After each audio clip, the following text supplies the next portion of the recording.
बिस्मिल्लाहिर्रहमानिर्रहीम।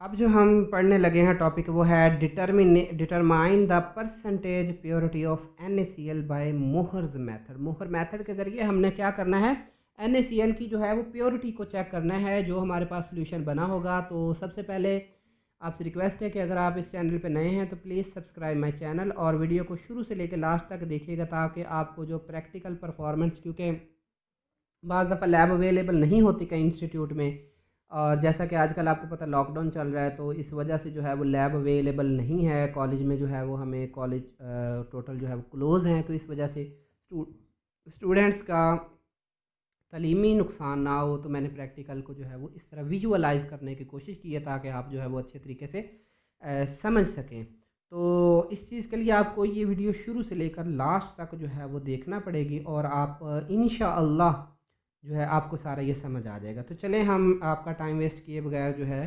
प्रैक्टिकल की तरफ आते हैं। प्रैक्टिकल आपने लिखना कैसे, सबसे पहले आपने थ्योरी लिखनी होती है। What is theory? थ्योरी एक ऐसा प्रोसीजर होता है, आपने थ्योरी में ये बताना होता है कि आप ये प्रैक्टिकल किस असूल के तहत, किस प्रिंसिपल के तहत जो है वो कर रहे हैं। तो जैसा कि प्योरिटी जो है वो NaCl की जो है वो डिटरमिन कर सकते हैं आप मोहर मेथड के ज़रिए, और आपने इस प्रोसीजर के लिए सिल्वर नाइट्रेट जो है वो आपने इस्तेमाल करना है जो कि NaCl के साथ रिएक्ट करता है। सिल्वर नाइट्रेट क्योंकि ये भी एक आयोनिक कंपाउंड है और NaCl ये भी एक आयोनिक कंपाउंड है, तो जब भी आप इन दोनों को मिक्सअप करते हैं, इनके सोल्यूशन को, सिल्वर नाइट्रेट के सोल्यूशन को और NaCl के सोल्यूशन को, अब जैसे ही मिक्सअप करते हैं तो ये दोनों आपस में रिएक्ट कर लेते हैं और जो जितने भी कोई इम्प्योरिटी वगैरह होती है ये दोनों ही जो है वो इम्प्योरिटीज़ की तरफ नहीं जाते। अब आपने रीजेंट क्या क्या इस्तेमाल करने हैं, आपके पास NaCl होना चाहिए, सिल्वर नाइट्रेट और K2CrO4 होना चाहिए जो कि आपने जो है वो इंडिकेटर के तौर पर भी इस्तेमाल करना है। तो इक्वेशन आपके सामने ये है कि जो सिल्वर नाइट्रेट है ये NaCl के साथ मिलकर AgCl बना देती है और NaNO3 बना देती है, और फिर हमने ये जो K2CrO4 जो है हमारा, ये हमारे पास जो है सिल्वर का जो क्रोमेट बनाता है जो कि ब्रिक रेड पॉइंट बन जाता है, ये जिससे हमें ये पता चल जाता है कि हमारा रिएक्शन जो है कंप्लीट हो चुका है। तो ये इंडिकेटर जो है वो AgNO3 के साथ रिएक्शन करता होता है। तो अब आपने मोलर रेशो क्या आती है? मोलर रेशो ये होती है कि जो आपने रीजेंट लिए हैं एक के कितने मोल और दूसरे के कितने मोल आपस में मिलकर जो है वो मिक्सअप हुए हैं, और कितना जो है मतलब स्टिशियोमेट्रिक कैलकुलेशन में कितने मोल्स कितने रिएक्टेंट के इस्तेमाल हुए हैं। अब स्टिशियोमेट्रिक के लेक्चर आपको देखना पड़ेगा, मैंने जो है वो अपलोड किया हुआ इसी चैनल पर, आपने सर्च करना है यहाँ पे, इसी में होगा FSC1 चैप्टर 1 स्टिशियोमेट्रिक, ठीक है, यहाँ पे आपको मिल जाएगा, थोड़ा सर्च करेंगे तो इधर चैनल में वीडियोस में जो है वो आपको मिल जाएगा। अच्छा, तो स्टिशियोमेट्रिक आपको फिर पता चल जाएगा कि ये जो बैलेंसिंग इक्वेशन है ये किस तरह हुई है। अब आपके पास एक ही मोल जो है वो आपका सिल्वर नाइट्रेट का इस्तेमाल हुआ है और एक ही मोल जो है वो NaCl का इस्तेमाल हुआ है। आपने इंडिकेटर कौन सा यूज़ किया हुआ? 2% जो सोल्यूशन है पोटाशियम क्रोमेट का, और जो एंड पॉइंट आपका ये ब्रिक रेड पिपट बनेगी। बिल्कुल आपने इसी तरह जो है वो लिखना है। अब आपने नेक्स्ट आगे प्रोसीजर लिखना है। प्रोसीजर में आप क्या लिखेंगे, आपने 5 सेंटीमीटर जो है वो इम्प्योर NaCl का जो आपके पास सोल्यूशन है उसको कोनिकल फ्लास्क में लेना है।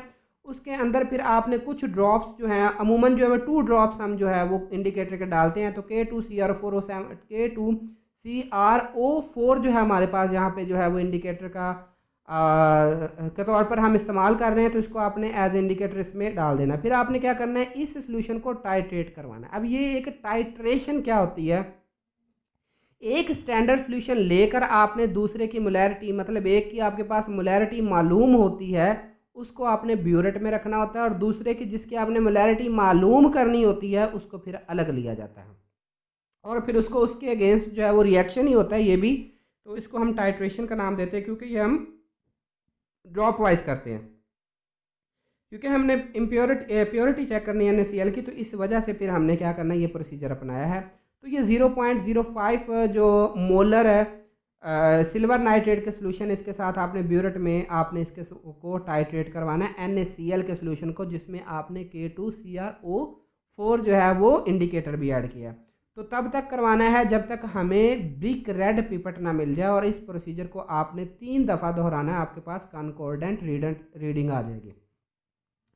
अब ये हमारे पास इनिशियल रीडिंग है, ये ब्यूरेट की इनिशियल रीडिंग 0 है। जब हमने एक टाइट्रेशन की तो 10 सेंटीमीटर लास्ट फाइनल रीडिंग थी, तो हमें पता चला कि 10 सेंटीमीटर जो है वो इस्तेमाल हुआ। फिर जब हमने दूसरी रीडिंग शुरू की तो वो 11 से की हमने, क्योंकि बाज़ दफ़ा ना वो जो ब्यूरेट होती है वो टोटली तौर पे फिट नहीं हो पाती, और उसमें कुछ ना कुछ जो ड्रॉप्स हैं वो आपका जो ब्यूरेट में आपने स्टैंडर्ड सोल्यूशन लिया होता है वो उसके गिर जाते हैं। तो 11 से 20 और फिर ये 10 बनता है, और 21 से 30 और फिर ये 10 बनता है। इन तीनों को फिर आपने क्या करना है, इसका एवरेज निकालना है। 10 प्लस 10 प्लस 10 टोटल हो गया 30। 30 और कितनी रीडिंग्स ली आपने, 3। तो 30 डिवाइडेड बाय 3, तो ये अब आपके पास कॉन्कोर्डेंट जो है वो रीडिंग आ गई है, वो है 10 सेंटीमीटर। ये आपके सामने प्रोसीजर है जी। अब ये अपरेटस आपने ड्रा भी करना है। क्या होगा, ये अपरेटस की आपने NaCl लिया और इसमें इंडिकेटर के 2 ड्रॉप्स डाल दिए, क्योंकि NaCl जो है वो एक न्यूट्रल होता है, ना एसिड है ना बेस है। तो इंडिकेटर जो है वो वैसे भी जो उसने AgNO3 के साथ रिएक्शन करना है। जैसे अब आपने यहाँ पे लाना है ये इसको ब्यूरेट कहते हैं, इसमें आपने ये सिल्वर नाइट्रेट का सोल्यूशन भरा। ये sky blue colour silver nitrate का नहीं है, ये कलरलेस ही होता है। मैंने सिर्फ आपको विजुअलाइज करने के लिए, ताकि आपको पता चले कि ब्यूरेट जो है, अगर वाइट कलर करता तो इधर आपको ब्यूरेट वो दिखना ही नहीं था, क्योंकि वाइट कलर बैग, तो इसलिए मैंने थोड़ा सा स्काई ब्लू कर दिया। अच्छा, जब आपने टाइट्रेशन करवानी है ना, तो ये वाला सोल्यूशन आपने इधर रखा और ये ड्रॉप वाइज ऊपर से मिक्स करते जाना, और इसको इधर से पकड़ कर ऊपर से हिलाते जाना। तो ये नीचे ब्रिक रेड कलर का जो है वो जब तक आपके पास सोल्यूशन नहीं बन जाता तब तक आपने ये परफॉर्म करते जाना है। अब आपने ऑब्जर्वेशन एंड कैलकुलेशन लिखनी है। ऑब्जर्वेशन और कैलकुलेशन ये सारी सपोज्ड हैं। तो मोलैरिटी जो है वो सिल्वर नाइट्रेट की हमारे पास M1 that is equal to 0.05 molar. इस तरह जो वॉल्यूम आपने सिल्वर नाइट्रेट का जो है वो इस्तेमाल किया है, वो 3 जो रीडिंग हमने निकाली है, उन 3 रीडिंग से हमारे पास जो निकल आया है वो कौन सा था, वो था 10 सेंटीमीटर। और जो नंबर ऑफ मोल जो है वो सिल्वर नाइट्रेट के जो है जिसने इस रिएक्शन में हिस्सा लिया N1 that is equal to 1, वो पीछे मैंने शुरू में मोलर रेशियो में बताया है। तो मोलैरिटी ऑफ NaCl हमने फाइंड आउट करनी है, और नंबर जो वॉल्यूम है वो NaCl का वो जो हमारे पास जो इस्तेमाल हुआ है वो 5 सेंटीमीटर हमने लिया था। तो number of mole of NaCl जिसने रिएक्शन में हिस्सा लिया N2 जो है वो 1 है। तो हमारे पास जो है वो मोलैरिटी वाला फार्मूला जो है M1V1 is equal to M2V2, और एक ये फार्मूला है M1V1 over N1 is equal to M2V2 over N2। इसको इधर भी लिख सकते हैं, क्योंकि ये मैंने M2 इधर रखना, तो इसलिए इसको इधर और या इधर लिख लो, ये एक ही बात होती है। अब आपने M2 इधर रखना है क्योंकि ये हमने फाइंड आउट करना है, बाकी सारी वैल्यूज उधर ले जानी। देखें, N2 इधर डिवाइड हो रहा है, उधर जाके मल्टीप्लाई हो जाएगा। V2 इधर डिवाइड हो रहा है, इधर जाके मल्टीप्लाई हो जाएगा। तो ये M2 is equal to 0.05 multiply by 10, क्योंकि ये 10 है। ये सारी वैल्यूज आप पुट करेंगे तो आपके पास जो मोलैरिटी ऑफ NaCl है दैट इज इक्वल टू 0.1 आ जाएगी। अब आपने यहाँ से इसकी क्वांटिटी फाइंड आउट करनी है कि आपके पास जो मोलैरिटी निकली है कि टोटल वॉल्यूम जो है, टोटल कितने ग्राम जो है वो आपके पास NaCl का सोल्यूशन होगा। तो उसके लिए आपने अमाउंट जो है वो फार्मूला लगाना है। तो मोलैरिटी हमारे पास ये निकल आई, तो अमाउंट डिजॉल्व पर DM क्यूब। क्योंकि मोलैरिटी क्या होती है, मोलैरिटी होती है कोई भी जो आप सल्यूट लेते हैं उसको 1 DM क्यूब में जब आप हल करते हैं तो वो उसका मोलर सोल्यूशन बनता है। तो क्योंकि ये भी हमारे पास मोलर सोल्यूशन बना है, तो इस वजह से हमने अब चेक करना है। तो अमाउंट डिजॉल्व पर DM cube is equal to molarity multiply by molecular weight. Molecular weight NaCl का जो होता है वो 58.5 होता है। अच्छा, तो 0.1 मल्टीप्लाई बाय 58.5, तो हमारे पास आ जाएगा 5.85 ग्राम। तो इतने ग्राम हमारे पास NaCl है, ये प्योरीफाई इतना है। अब फर्ज करो हमारे पास जो अमाउंट थी इम्प्योर की वो थी 7 ग्राम, ठीक है। तो 7 को अब हमने इसकी परसेंटेज प्योरिटी निकालने के लिए क्या करना पड़ेगा, 5 पॉइंट, यानी कि जितना आपके पास प्योर है, इसको आप एक्चुअल भी कह सकते हैं, इसको थ्योरेटिकल भी कह सकते हैं। तो actual over theoretical multiply by 100, तो ये आपके पास जो सोल्यूशन बना हुआ है वो 83.57 जो % है उसमें प्योरीफाई NaCl, और बाकी सारे जो हैं वो क्या है, इम्प्योरिटीज़ हैं। जज़ाकल्लाह। अगर आपको ये टॉपिक अच्छा लगा हो तो सब्सक्राइब माय चैनल, और कमेंट्स करके अपने व्यूज़ बताइएगा कि आपको इसमें मज़ीद कितनी जो है वो इम्प्रूवमेंट की जा सकती है, या आपके मुताबिक आपको ये कैसा लगा। तो अपने जो है वो ख्यालात के इजहार लाजमी कीजिए।